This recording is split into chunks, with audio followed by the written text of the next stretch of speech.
Okay, today here at White Brothers Music, we're going to continue working on this nice 1890 Parlor guitar. We've previously reset the neck to the correct angle, and now we need to make a new nut. The old one was curved and too low, so the strings were sitting on the fretboard and on the neck there. So I've already started on this. Cleaned out the channel from the old glue. Made sure it's nice and square with the chisel and the file.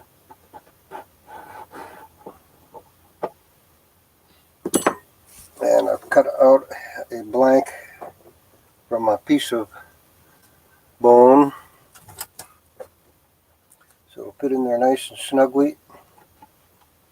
Now we'll check and see if it's nice and flat on in the groove there by pushing on each end, and it's rocking a little bit, rock and rolling. So we need to file a little bit more. Get it nice and flat so it won't rock and roll like that.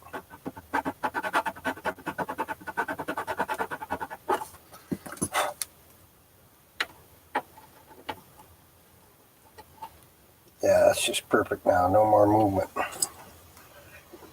And when we started out, we had this blank was much bigger, but we used this special pencil that's ground flat on one side to mark the height of where we want it. You can see that little pencil mark there. And then we cut the length, cut the angle for the side, filed it down, shaved it smooth with a knife.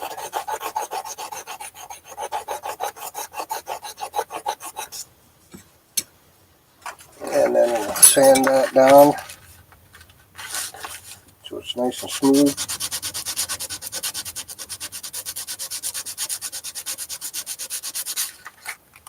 Put that over here so you can see that better.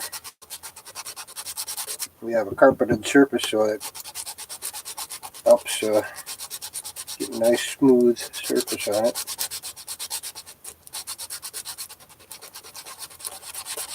This is fine sandpaper. Now, if you were making this at home and you didn't have a grinding wheel like we have, you would have to make this with a file, all the different sizes. That would take a lot of work, so we use some mechanical help. Make sure to get the ends.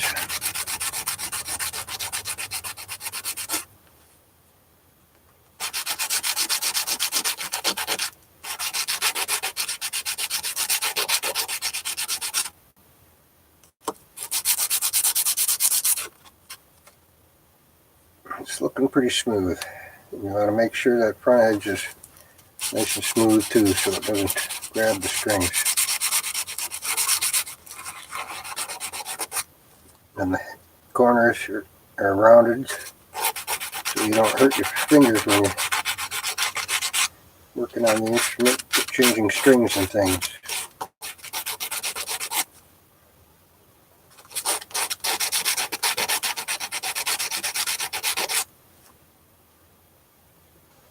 Getting pretty close here.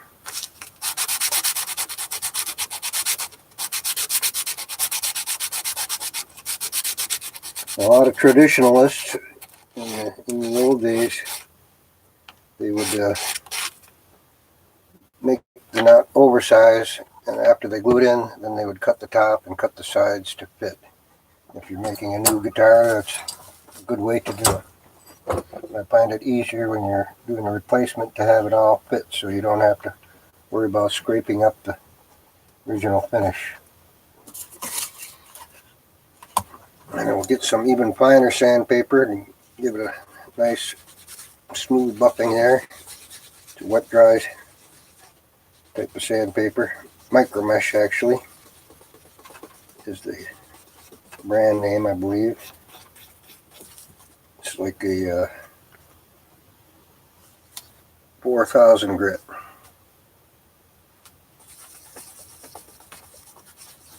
This almost gives it a buffed, almost like buffing it. And we do have a buffer, so we'll occasionally buff these with the machine buffer, especially if it's ebony. It gets it nice and shiny. But for our purposes, this is fine.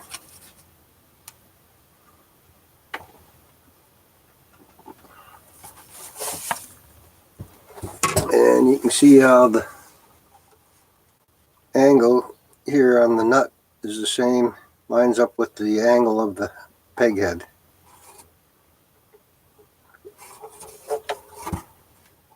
And you can see some damage there from when the nut was replaced before. They chipped out some of that wood, which is another indication that this ebony one was a replacement.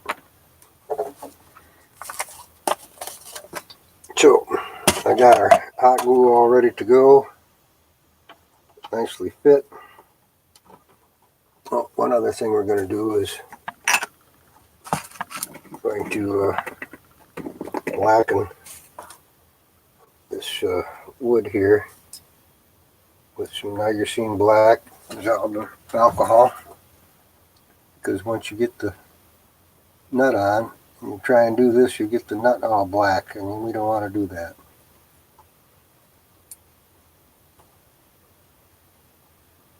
That'll just make it look a little nicer.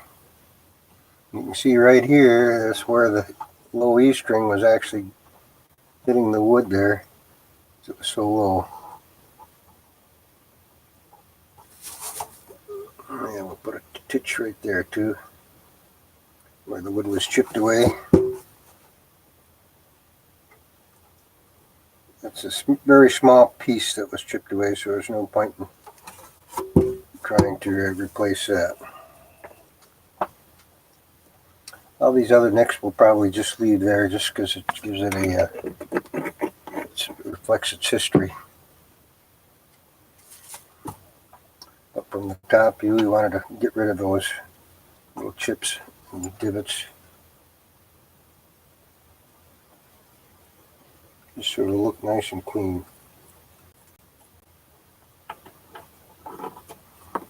Alright, so we're ready to put a little glue in there.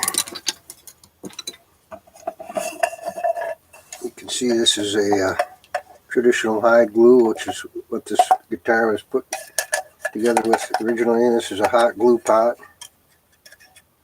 which you can still buy today. Just put in a little glue, don't need a lot.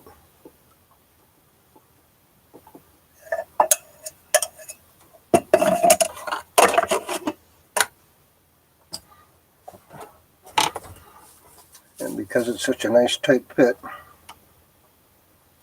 we shouldn't have to clamp it.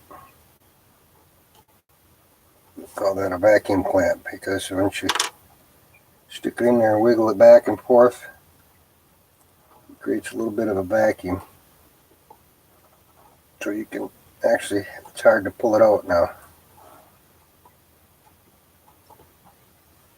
And you'll notice we didn't cut any grooves. We'll do that later after the glue is dried.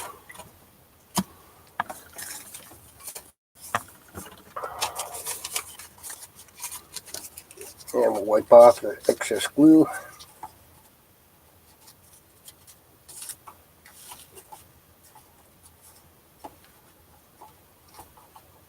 Of which there is very little.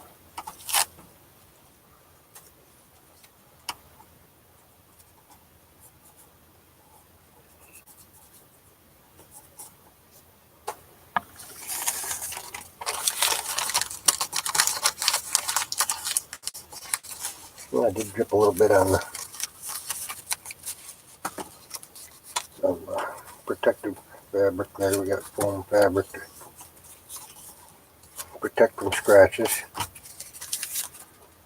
Okay, now that's ready, set to go. The other way we check it is with the straight edge, and you can see that's going to be just about the right height. The thickness of the string above the fret is a general rule of thumb. Now while that's drying, we'll get started on making a new bridge pin. You see these little pieces of paper are holding those in place so they don't get lost. We'll pick out a nice one here to copy. And these were probably originally made on a hand-powered or a foot-powered lathe. We've got a piece of bone here to make it out of, just about the right size. So we'll mark that on the top there. And the length.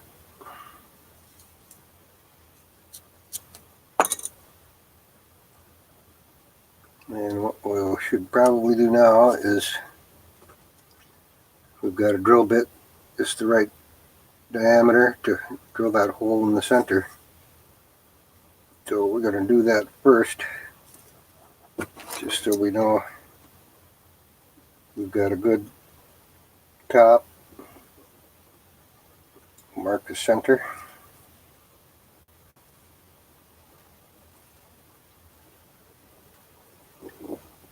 And because we don't have a lathe here,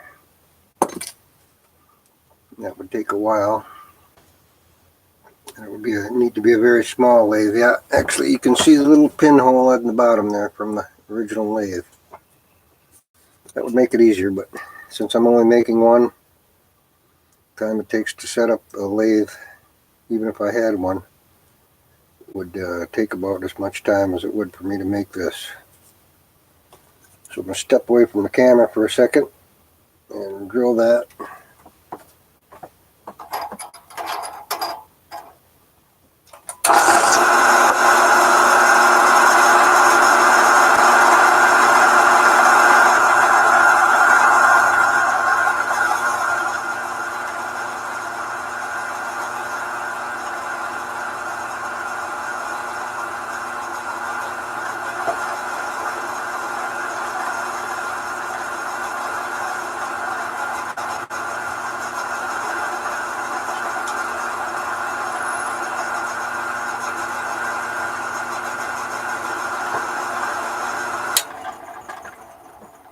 There we go. It doesn't have to be very deep, just deep enough to accept the abalone inlay. Alright, we're pretty close to the edge there, so that's the other reason we do that first, is just to make sure we got that enough room around it. See, that might be a little too small. So we will cut that off and re-drill the hole so it's centered. Yeah, that's at an angle anyway.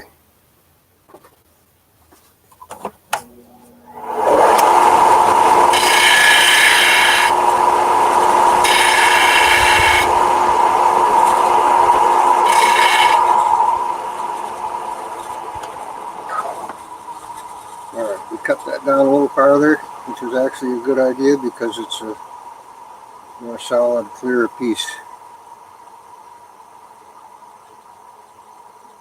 We want to get that right in the middle. And this time,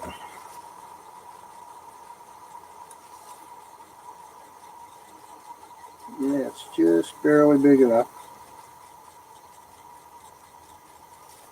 Oop.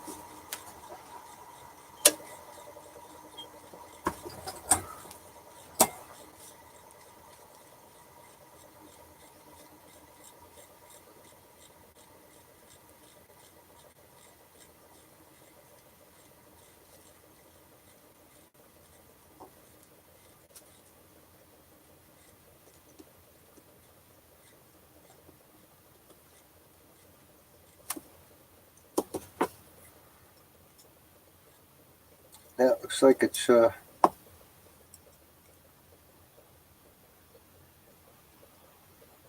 just a hair over a 1/4 inch.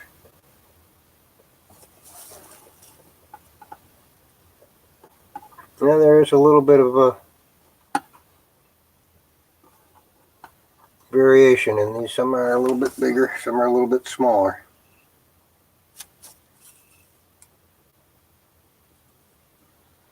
But we got plenty of room there. So we'll mark the center again where we want it.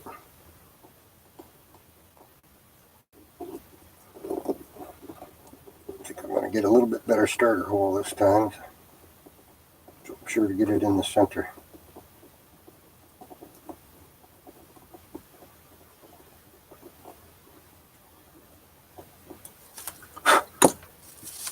There we go.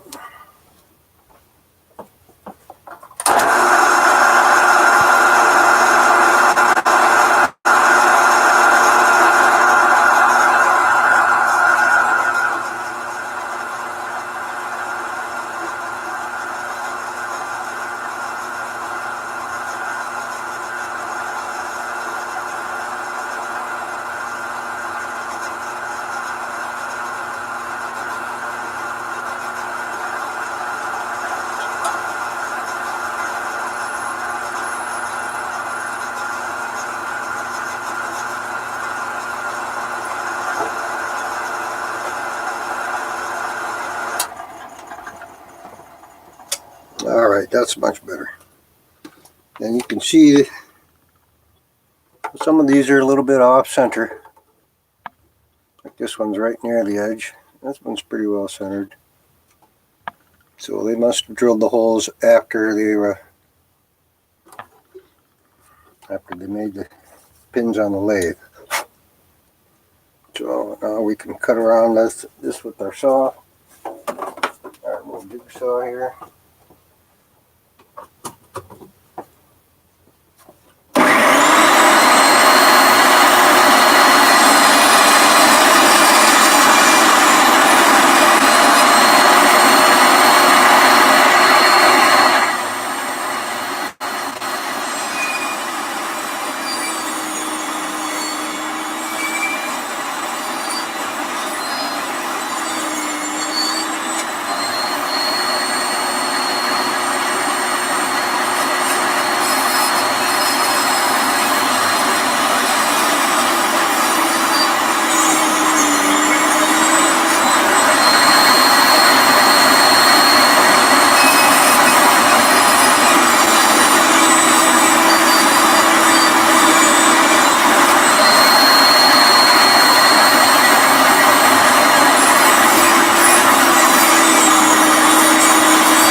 So there's, we see I got rid of some of the excess bone on the sides.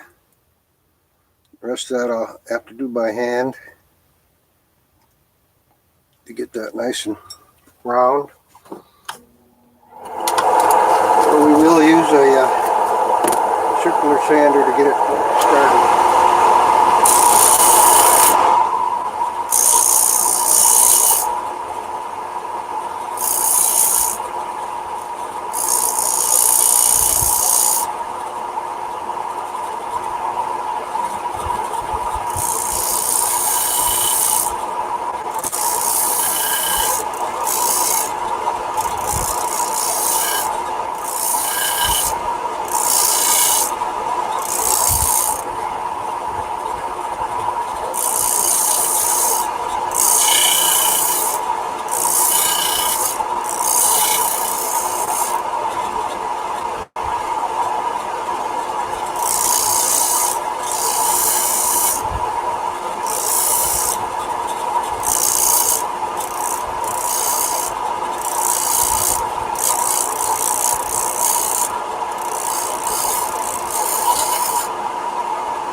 Okay, there you can see it's starting to take shape.